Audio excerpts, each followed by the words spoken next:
Welcome welcome all to episode 160 of the Xbox Expansion Pass, recorded on January 14th, 2023. I am your host, Luke Lohr, the InsipidGhost, joined by my co-host, Captain Logun. And in this episode, we discuss the recently revealed Xbox Developer Direct, a new way for Xbox to showcase its games to fans.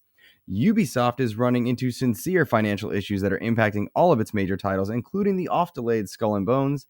And finally, we look ahead to some of the more immediate releases of this quarter. And as always, we hope you enjoy the show.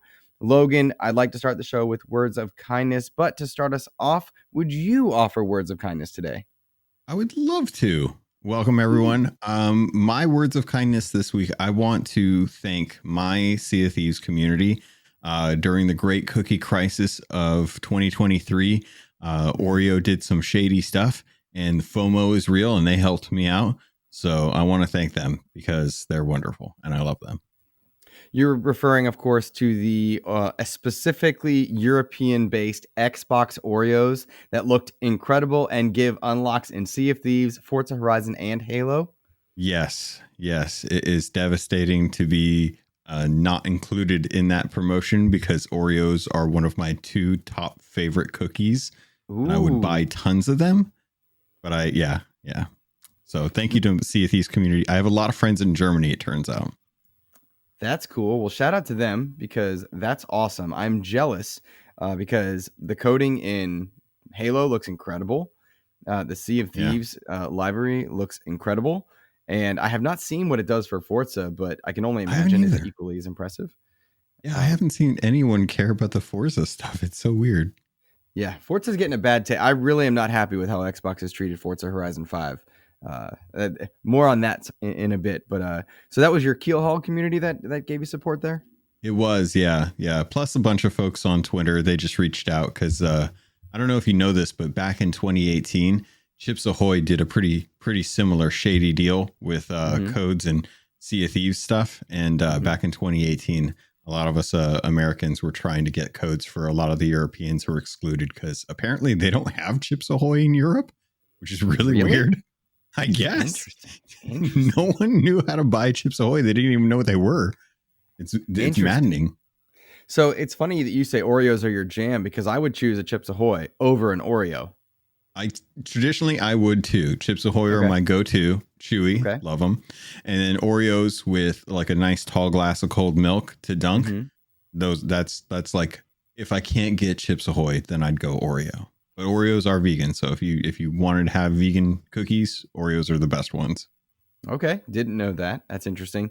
I'm always good for a crunchy cookie. You said chewy. Now let me not paint a picture that I don't like a good chewy cookie, but I'm down for a crunchy cookie more often than not. I like a little crisp in my crisps. Yeah, I can't do it. It's got to be soft or nothing. Interesting. Well, somebody clipped that part out. That's a good one. Oh, goodness. For my words of kindness today, I want to give a shout out to Anubis and everybody else that has been so supportive of the changes here at XEP. Anubis always DMing me with ideas, advice, just one of the coolest guys around. I really appreciate him. And I want to shout out everybody that's taken the time to go see the interview playlist over on the YouTube side of XEP. As I kind of broke those out with our first two interviews of 2023, We Are the Caretakers and Sail Forth. That's its own playlist. So seeing the hits it gets on audio feed is normal, but seeing it get hits over on YouTube is now separate. So that's interesting and fun to watch. So I appreciate you guys that are liking and commenting there. Truly uplifting, and I've got more to come, which is exciting too. So that's fun. It's been really cool to see everyone being so awesome with the new format. Very warm welcome. I love you all. Yeah, big time, man. To switch to video, to have you joining me, and to see so many people just commenting with words of encouragement and excitement for us it's been really neat, man. It's a good confirmation that this was the right choice to get to work together, and I'm stoked. Yeah. I was sure that we would be able to put out a good product, and I'm glad that other people it's resonating with other folks because I think that's what everyone wants. Everyone wants a little uplifting, a little fun in their life. Big time. Well, dude, we had a lot of news from the last episode that we recorded to this one. lot of stuff happened. Microsoft announced its new direct method, like its new showcase. It's seemingly a replacement for the ID at Xbox showcases and the Inside Xbox showcases. The new Xbox Developer Direct is going to be the format that they're starting off with in 2023. Yet to see if it's going to be the standard. They'll probably see how it goes. But this is something that I and a lot of people have wanted, is this pre-recorded, edited, clean approach to delivering a message to its consumers and to its fan bases. There's a lot to break down. It was Jez Corden that leaked this a day ahead of the news going live, and then Xbox confirmed it the following day. I feel like, very simply, they missed a shot here, though, Logan, to call it the Direct Xbox. You know, just a Yeah. callback right there. What do you think? I think it would have been fun to have it as Direct Xbox, but I like that it's in the title. They're telling you exactly what to expect. It is the Direct for developers, so the Developer Direct. So to see them finally give us something to look forward to, and to set expectations ahead of time, it's really kind of cool. I really do hope this goes well. I know they've tried in the past to really try to like ham up like having people on stage and kind of pumping it up like an old E3 show and stuff like that, but it's so hard to do that when you don't have a live audience to kind of cheer in between like points that you're announcing and stuff. So I hope this goes well. I agree. And there have been several Inside Xboxes that had the live audience that I absolutely loved. There was one held in Mexico City that was just Oh, that was a full cool of one. energy. Yeah, it was full of energy Yeah. and excitement. I would love to see them have an Inside Xbox in Japan with Ooh. Japanese fans. I mean, Xbox has been doing a lot to bring in JRPGs, to bring in Japanese audiences. Of course, it's not ever going to be the same as a Sony or a Nintendo, but you know, you got Persona coming in, you got Kingdom Hearts that sits here on our platform. It'd be cool to see them kind of do something there. But I like this developer direct idea and mindset, where they bring them in, they pre-record it. This first one, of course, Wednesday, January 25th. It's going to be looking at 4 games specifically. I was not focused on this news when it first launched. I was helping my wife. She just had surgery, and I'm kind of under the weather, so we've been focused on us in our household. And so I was wondering if we were going to see stuff from Halo, if we were going to see stuff from Forza Horizon, or we going to see any new announcements kind of popping in. But Yeah. Xbox did a good job at kind of nixing a bit of that and being very clear as to what's going to be at the show. Yeah. Yeah. I'm glad that they gave us like a strong idea of like, hey, this is what you're going to hear, or these are the studios that you're going to hear from and stuff. And there's a little bit of everything in there, which is kind of cool. So there should be at least something for everyone. Agreed. 4 major studios going to be spotlighted here: Arcane Austin, Mojang, Turn 10, and ZeniMax. With Elder Scrolls Online, Forza Motorsport, Minecraft Legends, and Redfall being the spotlighted games. They were quick to point out, and appropriately so, I might add, that Starfield would have its own standalone show down the line. That's something they're already working on. Glad to hear that they kind of nixed any questions about that, because everybody wants to know about Starfield, as that's been kind of the big major exclusive that Xbox has been touting for the last few years. But I'm excited to see what they're bringing to the table. Elder Scrolls Online and Minecraft Legends have a pretty mass appeal, but they're not games that I'm overly interested in, at least not at this point. It'll be interesting to see kind of how they navigate that. Logan, I don't know this off the top of my head, but is Minecraft Legends, do you know if it's going multi-platform, like to Sony and such? Ooh, I don't know offhand. I imagine that it will, just because that's one of the things that Minecraft Legends is, or Minecraft in general, is actually kind of known for. Mm-hmm. So I wouldn't be surprised if it went multi-plat, but I just assume that it would be day one Game Pass, and that would be kind of like the most that most people listening would probably care about. That's how I think of it as well. I very much think about uh, some of the Xbox multi-platform titles that are first party.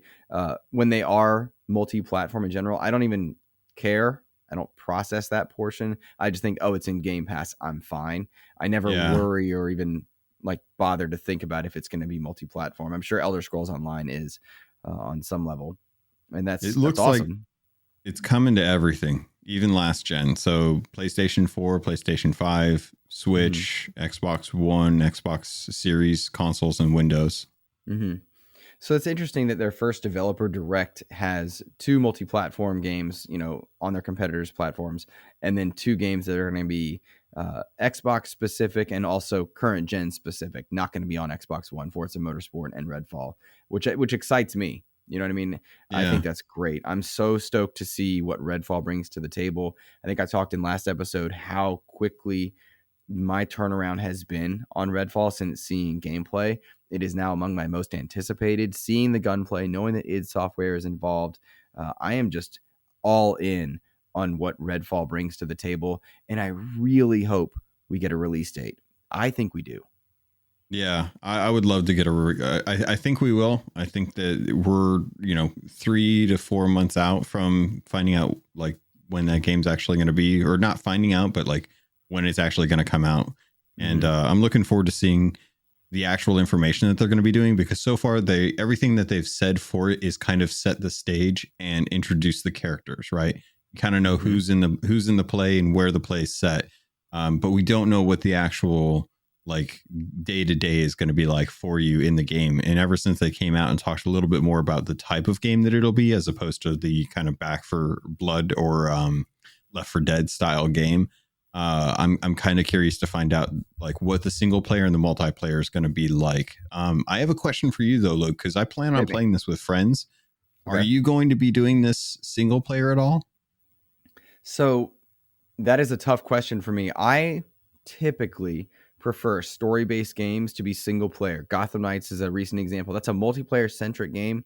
I wanted to play that single player. Mm-hmm. Redfall, I don't think I've made my decision yet. I can see a world where I want to play it single player. However, this is interesting. If you're playing solo, you don't get AI companions. It's just you. Yeah. So that to me pushes me more towards the multiplayer element. That tells me that, okay, kind of like when going into DMZ and Call of Duty, going in solo is a harder thing to Oh yeah. do. So I think with Redfall, I'm leaning more towards multiplayer. My hope is that because there are a lot of story based elements, it's easy to jump in and out of other stories without losing something yourself.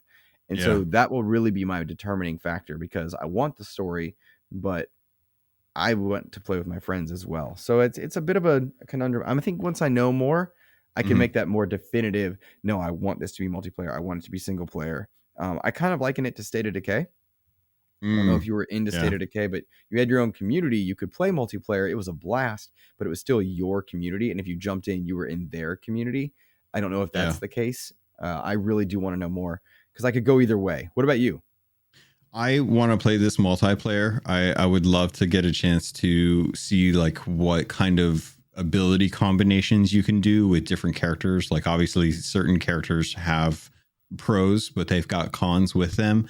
And those Hmm. cons I think would be balanced out by having multiple characters in there with you to kind of, if you don't have someone who's got long range and you're more of like a kind of a turret style cryptozoologist, then Hmm. having like the sniper Raven character who can turn invisible and stuff, like having them Right. kind of cover long shots for you to be able to take out scouts and whatnot, I think would be really fun to see like who who has certain strengths in games. Like I love being that person way in the back trying to get the snipes and just take out as many places or as many enemies as I can before I actually go in for like the hand to hand kind of stuff.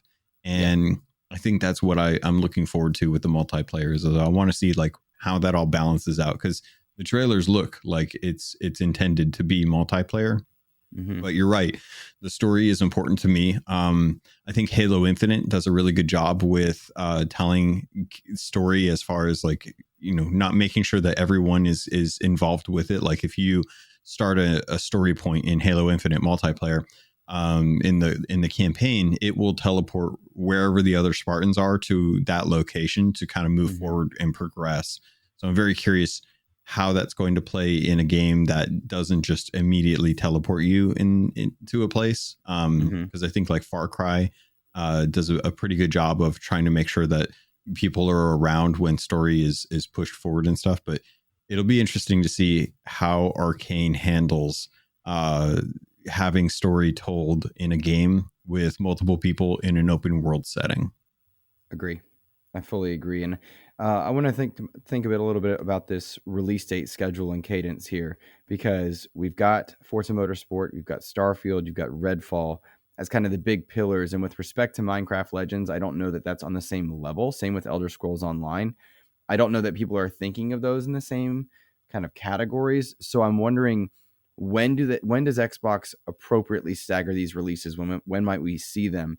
Uh, January is pretty much a wrap at this point. You've got Age of Empires Definitive Edition at the end of the month, and then a lot of big third-party games through the course of February and March. Things like Hogwarts, things like Atomic Heart, which is day one Game Pass, Wolong, Jedi Survivor, RE4.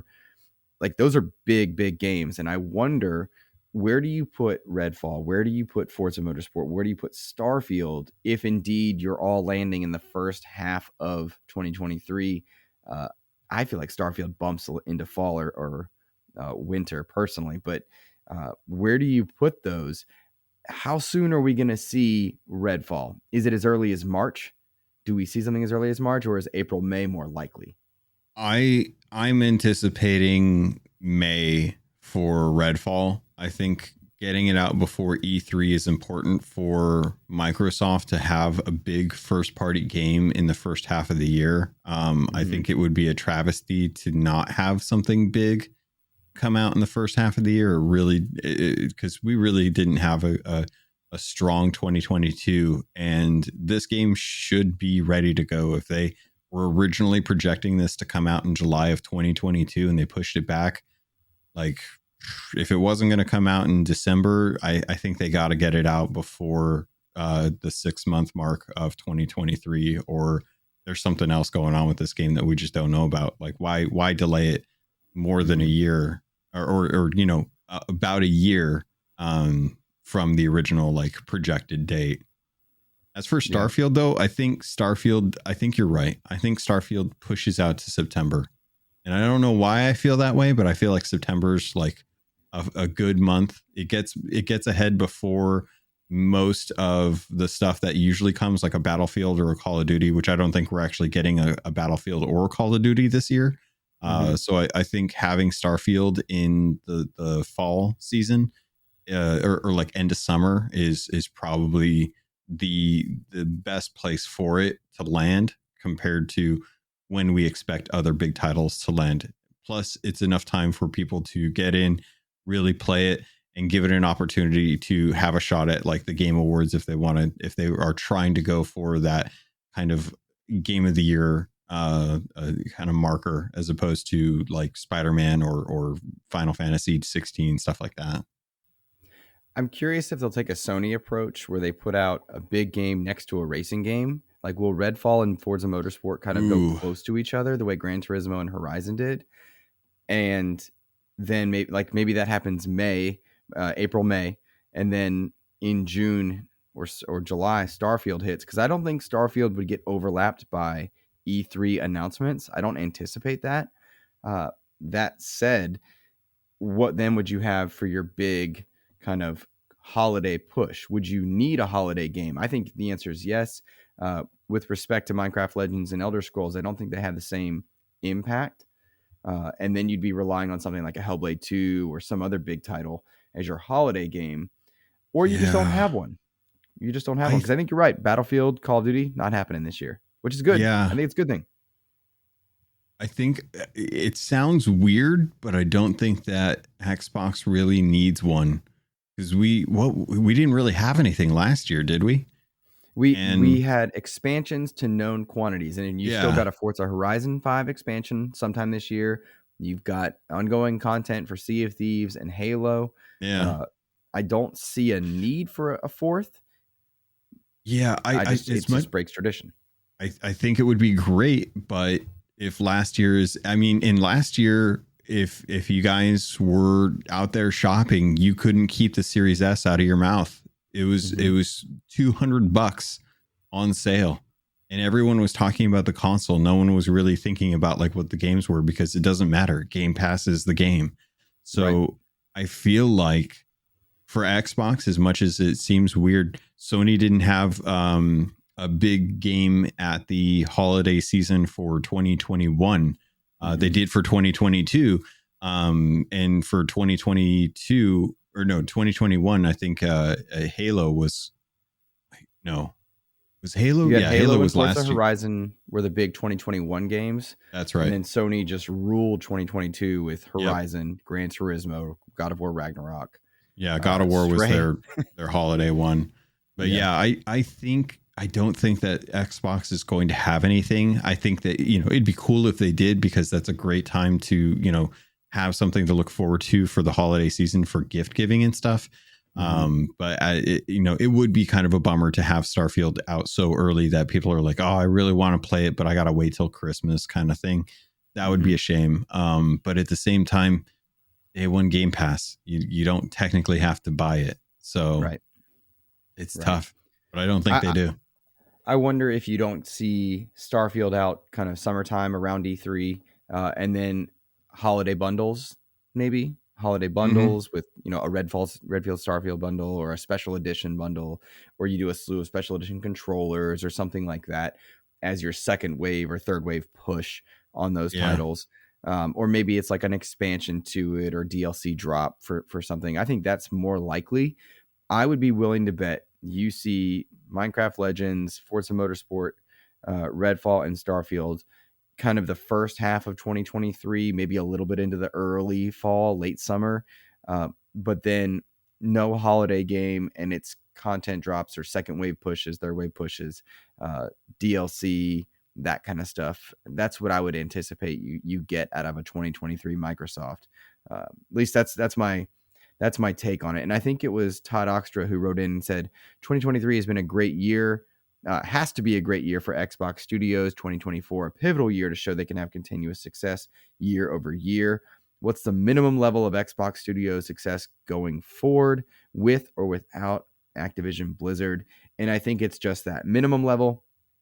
You've got those three major titles: Forza, Redfall, Starfield, and then content for your existing titles through the course of 2023, with new titles to come in 2024. And when I say new, we know a lot about Xbox's upcoming catalog, Todd. Like, we know State of Decay, Avowed, Fable, Everwild. We know about Perfect Dark. We know about Indiana Jones. We know about, I think there's Contraband. one more. Contraband, thank you. Whatever that is. Yeah, whatever that is. And I could swear there's at least two more, one of them being a Machine Games title that's not Indiana Jones. Oh, yeah. But nonetheless, we know a lot about what Xbox is working on. I don't need new in terms of new games that we already, or that we don't know about. I need to see proof in the pudding. What's Avowed? What is that game? What's Perfect Dark going to look like? What is Everwild, if that ever is going to come out? Because right now it's an off delay title. Without Activision Blizzard, I need to know what's happening with those titles. And with Activision Blizzard, because I think it's a worthy question, is there a plan to revitalize franchises that have been gone? Is Toys for Bob going to make a new Spyro? Is that amazing concept of a digital Skylanders coming in? Are you going to do things to the Activision Blizzard catalog that brings back StarCraft and such? That's what I want to find out in 2023. Is it or is it not happening? Are you bringing things in? What are you bringing in? So that to me is the 2023 landscape of information plus releases with those titles we talked about, and then what 2024 brings. So that's my thought process on Todd's question. Yeah, I think right now we are seeing the minimum level. I think the thing that is hurting the most for Xbox right now when it comes to like perception are those heavy hitters coming to Game Pass that are third party. I think it would be fantastic. Like Monster Hunter Rise is a good get for Game Pass. It really is. Because I don't think that a lot of Xbox gamers are familiar with it. And I think that it coming to Game Pass is going to have a real strong opportunity for people who have not played that, because it's been on Switch for the last year, to be able to try out a game without necessarily needing to do that Xbox needs to continue to do that. I would love to see Hogwarts Legacy on there. I don't think Hogwarts Legacy is going to do that because they seem pretty strong on producing content solely for Sony's platform. So I think those deals are already set in place. But I think that Resident Evil 4 remake would be a fantastic get for Game Pass, and I think that's what the bare minimum should be for Microsoft. If you Really? can't get those first party titles, like get the third party stuff on Game Pass. Okay, let me counterpunch you on this one and just see what your Okay. thought process is. We know they got Age of Empires. They're doing Persona 5, Yeah. Persona 3, 4, Monster Hunter Rise, all into Game Pass. Uh, Wanted Dead, which is a game I'm actually interested in. That one I believe is coming. I mean, don't quote me on that one. But you do have Atomic Heart on the 21st of February and Wolong on March 2nd. That's within a month of where RE4 would be. To me, those are pretty big Game Pass pickups. Atomic Heart and Wolong. Yeah. Why is that not enough versus RE4? Because to me, RE4 is really punching high. That's a major game. I, That's way major. I think a lot of it comes down to name recognition. Okay. If you were to ask anyone who is not deep in to gaming, what is Wolong, they probably would have no idea. Atomic Heart is a very nebulous name for a game, but if you watch it, then you get an idea of kind of what it is. It's kind of like a Metro Exodus kind of game. Okay. But Resident Evil has a name cache that comes with it that opens eyes and says like, wow, Xbox paid the money to get Resident Evil 4 remake on Game Pass day one. That is huge. That will drive a lot of fans, given how old that game is. That will bring a lot of people to sign up for Game Pass, which is what I think Microsoft continuously needs to drive for. Interesting. I don't. So rational question then. Do you predict this happening? No. Okay. All right. As much as I want it to happen, I don't think Microsoft is going to do it because I think Capcom, like they're very good at helping Xbox. Like they've got a great relationship with Xbox, but I think that even Capcom knows that Resident Evil 4 remake is going to sell tons, and that game is going to be the game that funds Resident Evil 8. So if they want to really capitalize on it, unless Microsoft backs up a couple huge trucks of money and just dumps them on Capcom's doorstep or gives them like a percentage of the something to really incentivize that deal, I don't see Capcom needing to take it because it is a huge multi-platform release, and it's not a contractual obligation as like the show, where like the show has to be put on all the consoles. So MLB is willing to take the bag of cash from Microsoft to put it on Game Pass to like tell people like, hey, this is a baseball game if you didn't know what a baseball game is because you haven't had a baseball game in decades. Resident Evil, known quantity, it would be a massive get for Xbox. It would be punching above their weight at that point. But I think that's what they should do. I think that is what is going to open people's eyes, because then the next question is what's next after that? Like what is a huge thing? Because looking at what Sony's doing for their PS Plus games compared to like what Xbox has been doing recently for Game Pass, Sony just put out Jedi Fallen Order on PlayStation Plus, right? That is a fantastic game, and the sequel is coming out this year, which means that you're building in a player fandom through your free titles. Xbox doesn't have a way to do that would really kind of show, like, if anything, they have Jedi Fallen Order on Game Pass, but they aren't telling people to go play Jedi Fallen Order before the sequel comes out this year. So they need to bring in something that is big. And I think Resident Evil 4 is big enough to draw attention away from it being talked about across the board and just being talked about how it's on Game Pass. So I don't agree with you. But Okay. let me see if I can explain why. Your point is well made. Like a big splash is important. However, I don't think the bar gets lower as far as attention to Microsoft titles than it is now. 2022, I thought for a weak year, it was a pretty great year, but it was a weak year. You know what I mean? But they did a Yeah. good job bringing titles to the platform and such. Game Pass is not going to grow in my mind until the first party stuff really hits. Jedi Fallen Order is a good example, but that's been available via EA Access with the trials, and I can't remember if it's in the vault or not, but there's an EA Access element to it. I also think Ubisoft Plus is kind of on its way in. We'll probably touch on that in our next topic. And Game Pass is doing a lot of stuff between, I know I mentioned their Personas, Monster Hunter, Atomic Heart, Wolong. That's a lot for people that know, but you're right about name recognition. However, why spend the money on Resident Evil if you're Microsoft when you're facing the increased price of games, when you're facing the idea that you might have to raise the price of your console this year now that we're out of the window of time, and you've got Redfall, Starfield, Forza on the way? Why spend the money for the big hits when Redfall, Starfield, Forza, easy, is coming? That's your hit to bring in Game Pass subscriptions. So I don't see spending the money rationally if you're Microsoft on that big title when you've got the reason for Game Pass on its way this year. I agree with you, they need it, but I don't know that they rationally should do it. I think the reason you do it is you want to build a good relationship with Capcom. Okay. You want to get Japanese developers to invest in your console, and showing goodwill by dumping a bunch of cash for Resident Evil 4 is a good way to say, like, we want your content on our platform. We want to have games come to Xbox. Like, they've got Kojima building a cloud-based game. They've got now with oh gosh, I just blanked on the studios that do all the Persona games. It's like Arc or something. I'm blanking on that. Atlas, thank you.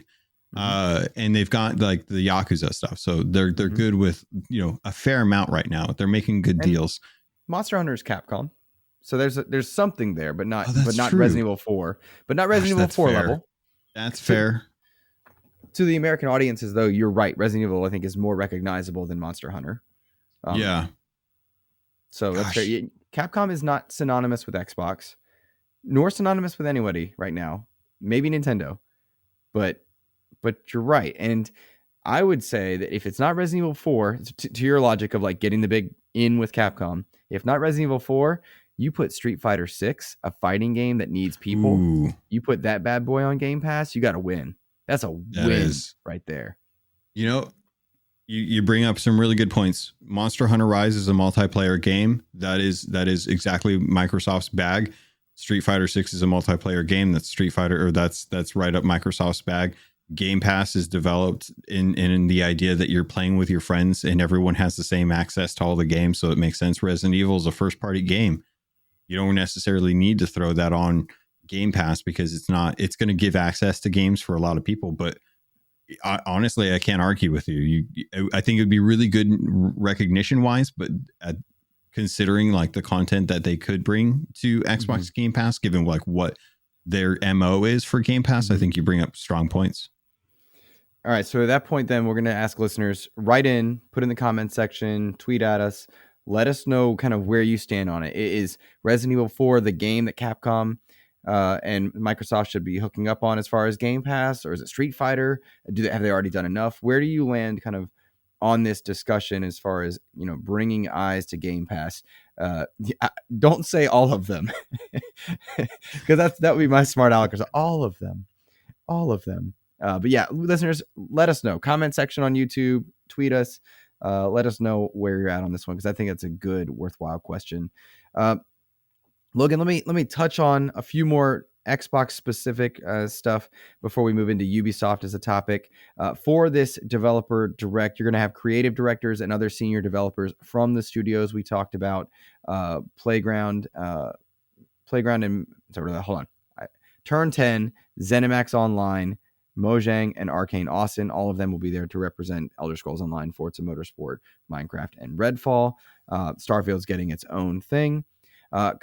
Other Xbox adjacent news, Microsoft rolled out an update to its platforms that are going to slow the boot time a little bit on your consoles that are in standby in order to work on energy saving initiatives, which is making it the first carbon aware console, which sounds like a buzzword, but in all likelihood, nobody's going to really notice a big performance difference. That's kind of rolling out there. I like that kind of stuff, given how many consoles are out there, and it's on big corporations to really work on more energy efficient recycling initiatives to help our planet. And then I want to note that Microsoft's Xbox and PC acclaimed exclusive Forza Horizon 5 senior developers and creative director have left Playground Games to form Maverick Games. No comment on what this means for Microsoft and Playground. Kind of cool to see Forza Horizon 5 people spinning off, making their own thing. I wonder what it is they're going to be making. Did you make anything of this? I think that, motorsport is close to getting locked in. 5 is already kind of like solid. They're good on that one. Everyone else is transitioning over to Fable now. We've seen a couple developers announce that they're leaving Forza Horizon 5 development to start working on Fable. So I think this was one of those things where you have a big group of people who have been passionately making racing games for an extended amount of years, and they want to keep doing that. They're passionate about racing games. They have the knowledge, and that's where their forte is. And they don't feel that they necessarily want to jump into making Fable. At which point, I have to say, kudos to them. Keep doing it, because they're going to go off and make a fantastic racing game, which means that chances are the relationship with them and Xbox will maintain, and they will probably bring it to Xbox, which means we'll see a new version of a racing game come to Xbox that is made by the pedigree of Forza, but not necessarily a Forza style game. And in the meantime, they can start working on bringing in new developers who are excited about Fable, who are interested in developing that with some of the pedigree of the devs that are over at Playground Games, and really, really narrow in kind of the hype for what Fable is going to look like in the future. My air of caution on this one, everybody, is right now I'm playing the Callisto Protocol and I'm really enjoying it. Really enjoying what I'm playing with it, but knowing full well, like when I look at this game, it's all presentation and needed more time in the oven. And I'm finding the fun. Like make no mistake, I'm enjoying it. But we've seen a slew of people leave their known studios, go to create more of what it was they were good at, and bite off a little more they can chew. So my hope is that everybody keeps expectations in check for them, for Maverick Games, gives Maverick Games time and the chance to make the game they want to make, and that their financial woes aren't forcing them to put it out ahead of time. Just keep the lessons of that stuff in mind for sure. And then one quick aside, Logan, because I am loving Forza Horizon 5 right now. I would dove back in. I'm playing more of the Hot Wheels stuff. So good. Phil Spencer's Drivatar has run me off the road several times, which is a funny thing because it's Phil Spencer. There he is, P3. He's ruthless. Running me off. He is ruthless. Yeah. Phil, come on, man. But the second expansion isn't out yet. And I will say again, when that expansion comes out, Microsoft needs to do right by Forza Horizon 5 and really put a lot of spotlight into that game because it's fantastic. And I really want it to be a showcase of crossovers and where you get to drive through Sea of Thieves levels, Gears levels, other Xbox Pantheon titles. That is what I so desperately want to see happen with more Xbox studios. I want more Xbox stuff in Sea of Thieves. I want more Xbox stuff in Halo. Like, why don't we have Gears armor inspired types in Halo Infinite? I want to see more crossover stuff in the multiplayer centric titles. I want to see that happen. So here's hoping that's what we get for Forza Horizon 5. But spotlight at Xbox. Spotlight your game. Yeah. I would love that. I think that's it's one of the things about the Xbox games that I really love is that you can genuinely enjoy all of the games. And if you have a preference, the good news is that you're probably going to find something in some of the other games that will tie to that preferenced game. And they do a really good job of that. They have a good relationship with all of the studios kind of talking to each other, loving each other's games, and building content for it. And I hope that continues forward. It was cool when Battletoads liveries came in conjunction with Battletoads' launch in Sea of Thieves. You know what I mean? It was cool when we Yeah. got the watch Halo stuff on Twitch, get to unlock the Halo stuff in Sea of Thieves. Watch this, get this in Forza Horizon. I want more of that. I loved when we had Halo armors in Gears of War 5. I Mhm. want to see that kind of stuff happen more often because it's just fun. It's fun. Doesn't need to be in your story content, but like let it be there as a hey, I'm playing Forza, but I love Gears. I'm driving an Armadillo. I love Halo, but I also love Gears. So I got Marcus Phoenix's armor. That kind of stuff is fun to me. So, Yeah. you know. 100%. Kevin Ainsworth had written in asking us our Starfield showcase predictions for timing. I would be willing to bet we see a Starfield showcase in March. I would bet you we go February quiet and then kind of mid-March you get a showcase of Starfield. Maybe April, but I don't want it to go as far as May. I think March or April needs to be the time frame to see Starfield. What do you Yeah, think? yeah, I'm with you. I think March is like halfway between E3 and this direct. Like, it's a good place to put something that will kind of kick people in get them invested in deeper, richer content about what Starfield is going to be. Because I think they've done a good job so far of kind of talking about it. Even outside of like directs, there's actually been some really interesting news regarding like what you're going to be able to do with building out content. Like the modding world is going to have a lot of fun with. So it'll be interesting to see if they showcase any of that in like a specific direct. But I definitely want to see that like March at the very latest. Agreed. I think it's a good logic point to go with on that one. Oh goodness, Logan, we are rocking and rolling here. Let's move on to Ubisoft as a topic, and it was Jam Pack Sam that wrote in from his show Exhibition. He writes, a great show by the way, you guys should check it out. Jam Pack Sam says, I'd love to hear both of your thoughts on the future of Ubisoft after news earlier this week. How do they move forward from here? Any more acquisition talks in their future? End quote. Now, he's alluding to Ubisoft management announcing the cancellation of 3 unannounced titles, in addition to the 4 that were axed in the last year. They're looking for roughly $200 million in cost reductions over 2 years, and it's also lowered its operating income forecast for the current year by roughly $1 billion.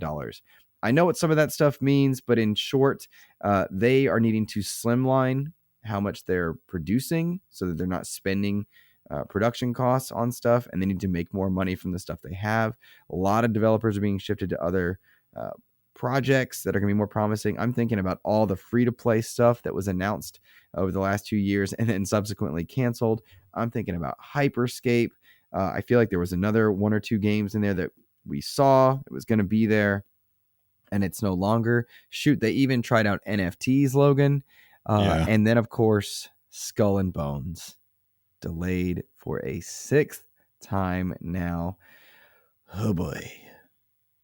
It's a bummer, right? It's sad to see Ubisoft struggling with this because I think that they're putting all of their fingers out there. They're grasping for whatever they can try and actually get. And you know that they want to find like that next hit.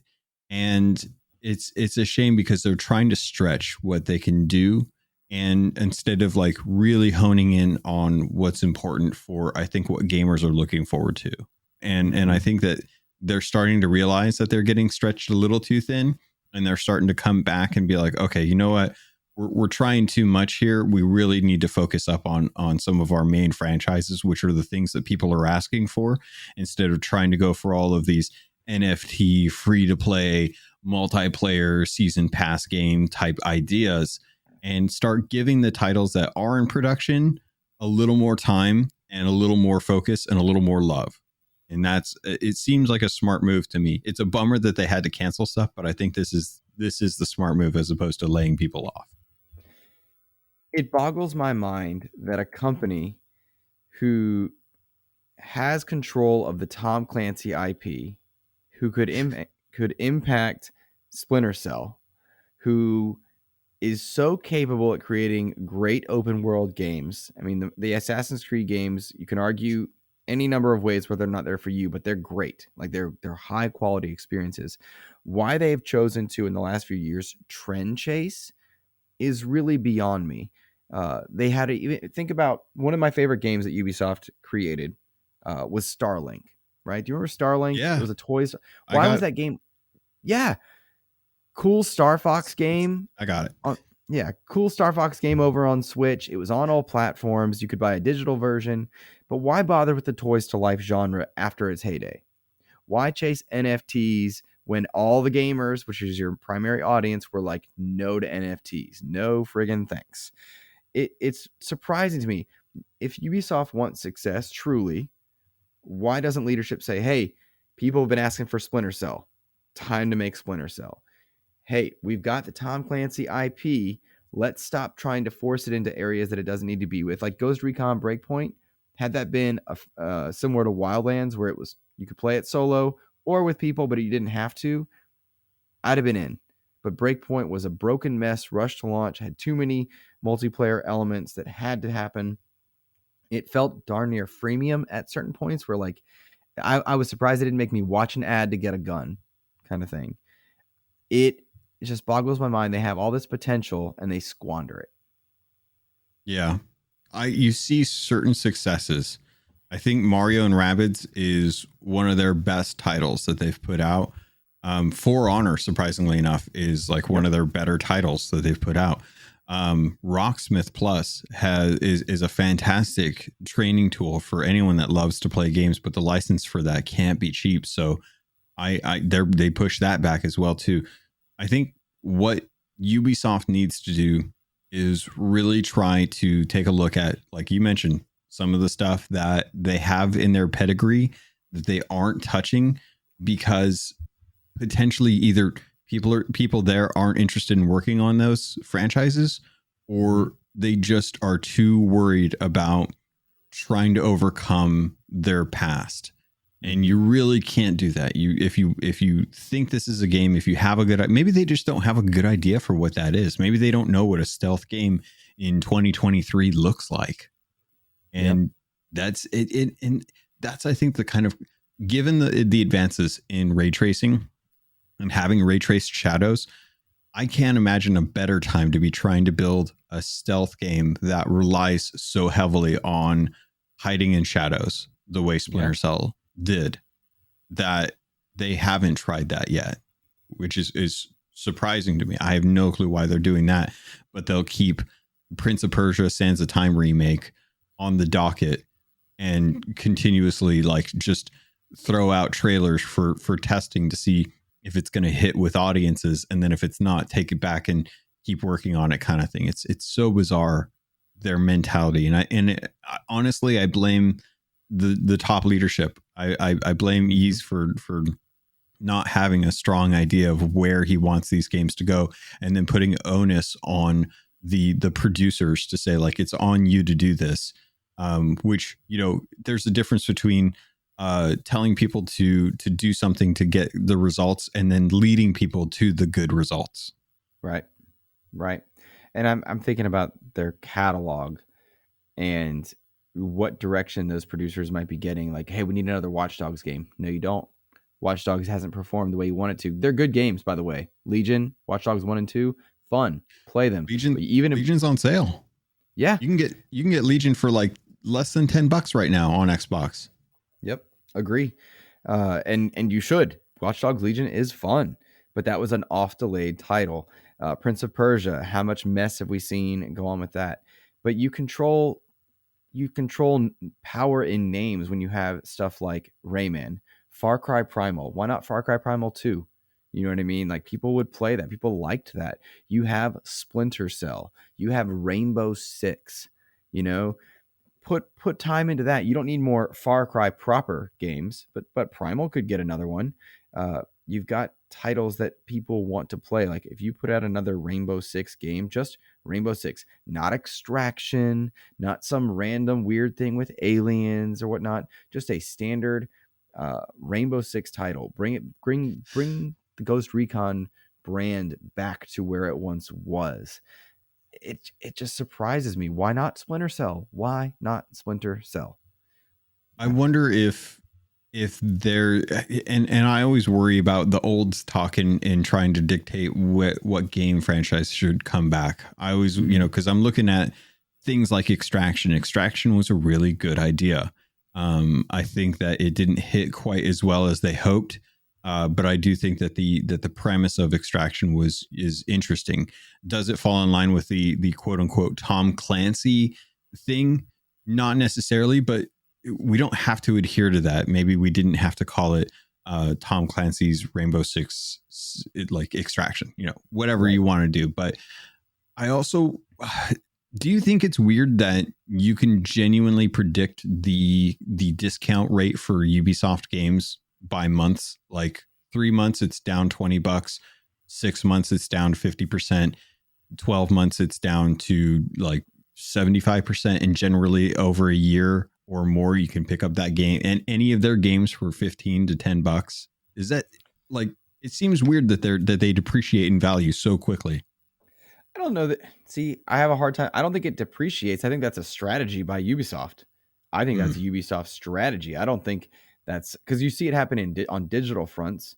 You see that happen with their new game sales. I think that's Ubisoft strategies, as is their strategy to put out a game on any new platform, regardless. Yeah. If it's a new system, they're going to put out a game on there. That is, I think, Ubisoft mandate. But I think that mandate, a lot of those mandates need to be revisited, right? Stop announcing things so early that you're not actually working on Beyond Good and Evil 2, being an example.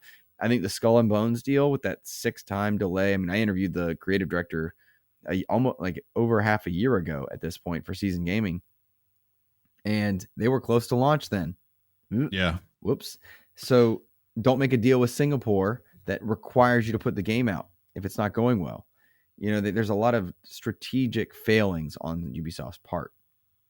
Yeah, it's interesting that it's just the whole Skull and Bones things boggles my mind because that game's been in development since before 2018 when they announced it. So that game effectively, if it had close to the development cycle of Sea of Thieves, which was right alongside it when it was supposed to launch.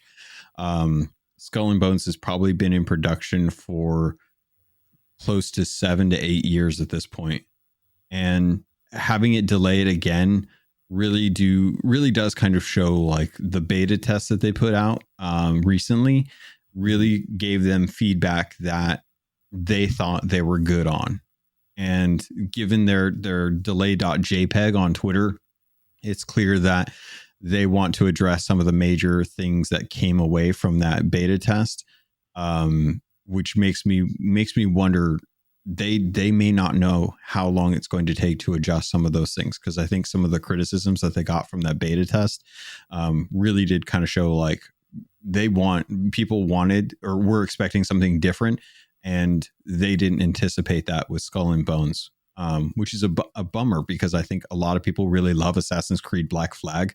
And I think that the gunplay or the ship play in that is its strongest draw for Skull and Bones. But to not really have a story and to build a game that is based on PvE and PvP servers, that will have to be seen. Like we'll have to see how well that goes for them, because it's a very interesting take compared to what I think a lot of people were expecting. Man, if they had just made a 10 to 15 hour naval combat game, dropped it at $40, I'd have been in all day. But the scope seems to be consistently defeating AAA games over and over again. AAA games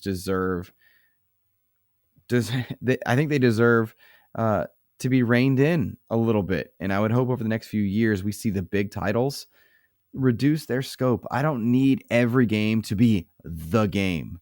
I don't need it to be a huge thing. If Skull and Bones had been that smaller, maybe 10 hours is too short, but 15 to 20. I'd say 20 is a solid game. 20 hours. Yeah, okay. I'm 50 hours into Horizon Zero Dawn right now, and that's a lot. And I've been trying to get as much done as I can in that game. I'm way over leveled at this point, and at this point I'm like I'm ready to be done. I'm ready to Yeah. finish up the story. 50 hours is a lot for an open world game. Yeah, that'd be see. I agree. Rein it in, AAA. It's like Starfield to me is scary. Cyberpunk was scary. Some a God of War I was nervous about. Like sometimes the scope is just a bit too much, and I hope that we see kind of a reining in. And maybe Ubisoft is the trendsetter in that. They've got a shot here to change it, but I don't like Yves Guillemot's attitude of say putting the onus on them, putting the onus on the developers. It's like, no, the onus was on you to dictate decision making. And you had 408 free to play games, trend chasing things like NFTs, when you could have put the immense talent that Ubisoft shows on more reasonable titles. Splinter Cell, Rainbow Six, Rayman. Uh, Immortals was a good launch to a new IP. Yeah. Could have had Immortals 2 out here by now. Are you waiting for Breath of the Wild 2 before you see where you go? That shouldn't be the case. I don't know if it's the case. I'm just making that up. But I do you think that because you brought up Starfield or not Starfield Starlink. What one? Starlink, is that what you mean? Starlink, yes. Thank you. So you brought up Starlink and how they relate to the party with Toys to Life. Do you think that's what kind of burned them and is pushing them to be the trend chasing because they were so late to the party with Toys to Life that they're like, we don't want to be lost again. We don't want to be the last one showing up to the party with Toys to Life thing when everyone is getting out of the market. They want to jump on the newest thing so that they don't run into that. And that might have been the thing that was pushing them to go after like the season pass free to play content or the NFT content. Like, do you think that had a factor in their kind of moving forward with future titles? I think it had a factor. I think games like Hyperscape also had that. Wasn't that the Apex Chaser? I feel like it was. I mean, maybe it wasn't, but because it's all a lot of Ubisoft titles run together, at least in my mind, and that stinks. Immortals was Breath of the Wild. If you played it, you know it. By the way, I love Immortals. I played the mess out of that game. I'd recommend it to everybody. It's fun. Yeah, it is a fun game. I jumped back into it the other day for some Xbox points. Which, if you guys aren't doing that, you need to go get your Xbox points. But yeah, it was fun to get back in there. It's so I don't know if that's the game that burned them, but like they had a really good flight combat system in Starlink in a genre that needed more games. And where are the rest of them? Where's that again? That concept, that type of game, that genre isn't seeing anything. You could have had a genre all to yourself, and nothing. I think you had the engine. What was the EA game? The Star Wars one. It was like Rogue Squadron, Squadrons.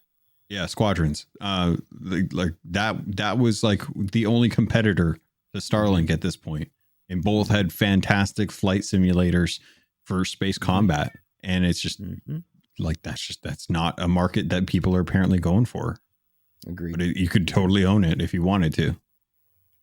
Oh, well, I don't know what's going to happen. I hope that Ubisoft gets back on track.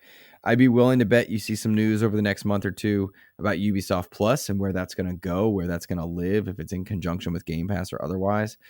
We did get new details on Avatar, which is a Ubisoft title. And that's one of my most anticipated of the year. It's in my top 4. I really want to see where Frontiers of Pandora goes. I know their release window is between April 2023 and March 2024. I'd be willing to bet it's a holiday title or released around the time of the Blu-ray home release of Way of Water. Either way, I'm excited for this game, and I really hope it's a big hit because I know we've got a lot of big games in 2023, really huge, but we don't see a lot that's happening right now in the holiday time, short of Spider-Man 2. At least I don't think there's much happening. We know Battlefield and COD probably aren't going to be there. We don't anticipate, a new Halo or a new shooter in the shooter space. And we've got Star Wars at the beginning of this year. So they might have, holiday kind of to themselves in their genre. I hope this is a win for Ubisoft. Yeah, me too. And if I can pull up one of the questions that I think Fenrir had brought up was that we've mentioned a lot of first-person perspective games from Microsoft. What genre is missing or underrepresented? Ubisoft is kind of that third-person open world gameplay for Xbox. The way PlayStation has Ghost of Tsushima, Horizon, God of War, they have like Spider-Man. Like Sony has their third person action adventure games in open world, semi open world worlds, and Ubisoft with Far Cry, Assassin's Creed, the Wildlands, they've got that for Xbox fans that aren't seeing those games right now from Xbox first party studios. And I really want things like Hogwarts Legacy. I was hoping Gotham Knights would be a huge hit for folks on Xbox because they would be able to play something like that. Avatar's there for me, and that's why I'm worried for Ubisoft. That's why I think if there was like an acquisition conversation to be had, it wouldn't happen now. It might happen in the future because I think Xbox is still very focused on the Activision Blizzard thing right now, and they've stated that they don't want to do any additional acquisitions during this time. But I think Ubisoft is a hurt company, and Microsoft loves picking up hurt companies to be able to bail out, to get that content so they can bolster Game Pass. I think Avatar, for me, I hope is one of the bigger games that is going to really help Ubisoft. But they really need to show confidence with that in their marketing. They have to show off as much gameplay as they can with that. It's a good question and a good point. I think you make a strong case there for that one. And yeah, I don't have a good answer, man. I'm curious. Yeah, I'm glad that they're doing that one. That it's like we had talked about it last week, how I was hoping that it was going to be kind of the tie-in between the movies to kind of give like a little bit of story. They've stated that it's going to take place in a different area of Pandora. And given how big Pandora potentially could be, I'm kind of cool with them just taking the story and making its own thing. So you don't have to feel like you have to play the games, but it still kind of lives in that world too. So I'm of two minds about it, but it's kind of good news to get like an idea of where it's going to take place or if it's going to be directly connected to the films. Agreed. Yep. All right, man, let's transition into listener topics before we depart. We've answered a lot of listener questions, which means that so many more people are writing in, which I'm so grateful to you guys. Thank you. Remember, you can always find us on our socials. For me, at InsipidGhost across Hive, Instagram, and Twitter being my primary at the moment. And, of course, you can leave comments over on YouTube in the comment section there. And, Captain, would you drop your social just so people ever wanted to ping you with questions? Yeah. I'm over on Twitter at CAPT_LOGUN. That's where I spend far too much time. I desperately need help. If anyone can help get me out of Twitter, that would be fantastic. I'm not on. Am I on Hive? I don't know if I'm on Hive, but I'm not using Hive because they got some stuff to figure out. It's too slow. I was really expecting them to be a bit faster. Yeah. And I really want them to speed it up because I'm not happy with Elon. So I don't want two timelines. I don't want to have the one that's for me and then the one that's for me. Just have one that's for me. Stop splitting it. Well, don't worry. Soon you can have 4,000 character limits, and there you go. Let's see. Let's go with Jose Martinez, who writes in, "It's going to be a banger year for games, which announced supposed to be 2023 game. Do you think it's going to get pushed to 2024? I think it's probably a little tongue in cheek to say Avatar. At this point, probably Avatar of the ones that I know about. But when I look at the list of stuff we made earlier on, I don't know of a big game that I see getting bumped into 2024 that's already announced for 2023. But really? I would, not announced. Maybe I'm just not thinking of it. But like we talked about all the Xbox first party stuff, we don't really know outside of the stuff that's coming up soon. Like, would Hellblade be an option? No, they've never announced 2023. I don't know. I can't think of one off the top of my head. Do you have an announced game for 2023 that you see moving to 2024? I would not be surprised if Dead Island 2 gets pushed again. Now, see, that's an April game. I see that's so. No. No, I kid. I think I'm hoping Dead Island 2 actually comes out. I know Suicide Squad's due out in May, but bro, we haven't seen anything on that. That's Like, true. we've got 2 trailers, Well, that's and the not true. last trailer was good. Yeah, it was recent. We saw the Kevin Yeah. Conroy one. Okay, but yeah, but do you know what the gameplay looks like for that? Sure don't, buddy. Sure Neither don't. do I. Neither do I. I don't think I mean, unless the marketing hasn't really ramped up for Suicide Squad, man, like, and here's the caveat. Hogwarts is on the way. Like, it is due out next month. I would not be surprised if they're letting Hogwarts breathe, get the marketing, and then after Hogwarts comes out, WB Games starts to push Suicide Squad, and that's when they start to like ramp up their 3-month marketing for that. Like, I would not be surprised if that was the thing. But given that we've seen 2 trailers, no gameplay, no information about that game, bro, I would not be surprised if that game gets delayed again. There's also the asterisk that the last 2 WB games, Gotham Knights and Hogwarts, each ran into their own levels of PR problems. Gotham Knights didn't know what it wanted to be. I love that game, but like, got problems. You know what I mean? I think it knew what it wanted to be. I just don't think it had enough time to get there.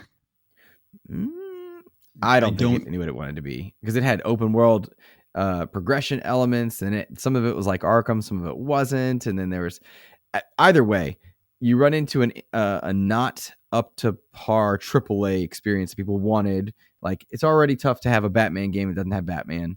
But then you run into the Hogwarts problem, where people are making it all about J.K. Rowling, which my advice to everybody, if you love Harry Potter, forget J.K. Rowling, enjoy your franchise. You got that PR problem. Nice.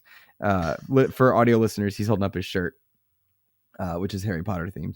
So if you've got those 2 that have PR problems, maybe it's a matter of letting those ride it out before you really go heavy into Suicide Squad. Maybe, I don't know. I hope so. I hope that's the case. I hope they're letting everything clear the air. I'm hoping they let Hogwarts Legacy speak for itself when it comes out, and then they'll start moving into Suicide Squad. But not having like any gameplay, not having any kind of like, we've never even seen like in-game footage for that is concerning. And I would not be surprised if that May launch date slips. And, you know, especially, so here's the fear, right? And I don't think this is going to happen, but this is always one of those things that I look and think like, okay, this is what happened with Cyberpunk. Maybe this could happen for other games. But we see cinematic after cinematic. When we finally get gameplay, there's a ruckus on Twitter, and that causes a delay, whether they want to admit to it or not. But that's something I could definitely see. If we're talking about, if we had to see something that's already been announced that got pushed back to 2024, that and Avatar, I think, are the 2 biggest ones that I would probably put money down on if I were a gambling man. But I don't think that's what's actually going to happen. Maybe Arc 2. No, I'm just they have deals with Vin Diesel. They can't do that. Oh, you're right. Yeah, because he's doing great lately. You know, he's a billionaire, right? Did you know that? He's a billionaire? I'm pretty darn sure he's up there, because he owns Fast and Furious. He owns it. God. He owns Fast and Furious. Somebody can check me on that, but it's fun. But I did time out. Like, I'm over it. But like, I loved it for a while. Bottom line, like, that's his thing. So, you know, he's up there making good money. Plus, he's Groot. You know. Yeah. So let's do one more question. But Logan, I'd like you to pick our final question, sir, because it's about time for us to wrap up. But I don't want to leave so many people hanging. What's our last question for the week? So this is one. Let's go with Edward Varnell, who wrote in, said, who do you think is the leading dev at Microsoft Studios? It seems to be 343 has lost its shine, and all of ZeniMax is starting to become less interesting with so many delays. Do you think the Coalition and Playground are at the top, or do you see Rare taking it? So what do you think? Who would you bet on as being the leading developer for Microsoft Studios right now? That's tough because it, like, what does leading mean? Are you talking sales? Are you talking recognition or quality? Hard to argue Rare, because they're consistently evolving a living platform in Sea of Thieves, and taking in feedback, updating things. And Sea of Thieves is marketably better from its launch state. So hard to argue that one. Hard to argue the quality of Playground Games, given just how good Forza Horizon is as a franchise. They have not missed once in releasing a game. Uh, but Forza Horizon has less and less notoriety at the moment. The Coalition does incredible work, but has Gears is not super popular by comparison standards. So it's tough. It's a tough question, because it's like, what are you asking about? Sales? It's got to be Mojang, right? I would I argue. Go Okay, go ahead. ahead. No, no, no, Well, no. I thought you were done. I lean towards Rare as being probably considered the top current studio out, but I'm not counting ZeniMax in there, because id would probably be my answer there. But id Hmm. makes single player experiences. I know there's multiplayer in their games, but like, people don't think of Doom as a multiplayer game, right? People don't think of the level editor and the multiplayer elements of Doom, the second one. So I id would probably be my answer, but hard to argue Rare. I want it to be Coalition, but people just don't click with Gears the way I do. Um, and I really do think Redfall and Starfield have a chance to make something happen, and shift people's mindsets to those being Xbox games. They have a chance to do that. But Rare, I think, is my answer. So I should say Rare. Given the content that I make, that would be the fanboy thing for me to say. I see all the flaws and all the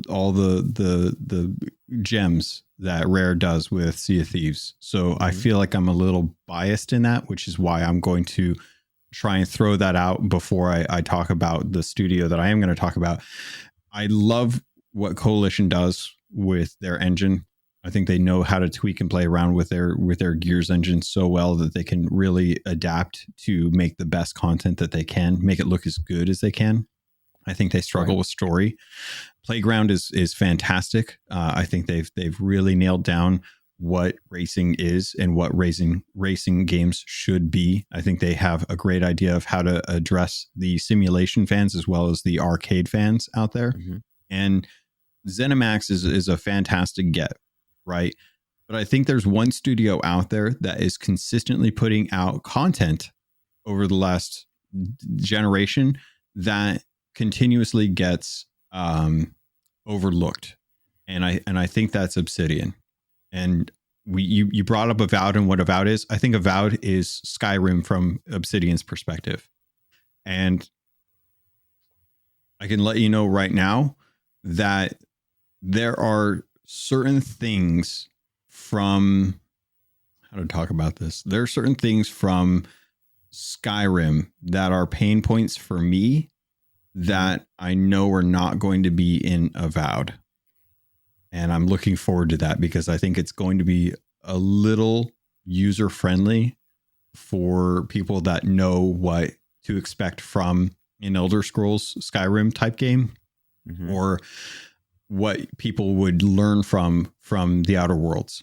But the Outer Worlds, you've got Grounded, you've got Pentiment. All of those games are amazing games from a studio who has a very strong pedigree. And I think that Obsidian right now is kind of the quiet winner because not a lot of people are looking at their games on a like a franchise level because they've never made sequels. They've constantly just been putting out single entries into their games. Outer Worlds 2 is going to be the first sequel for them. So I think you really want to keep your eye on what Obsidian's doing because it's a fantastic studio. I've had some good friends there, and I think Avowed is really going to blow people away.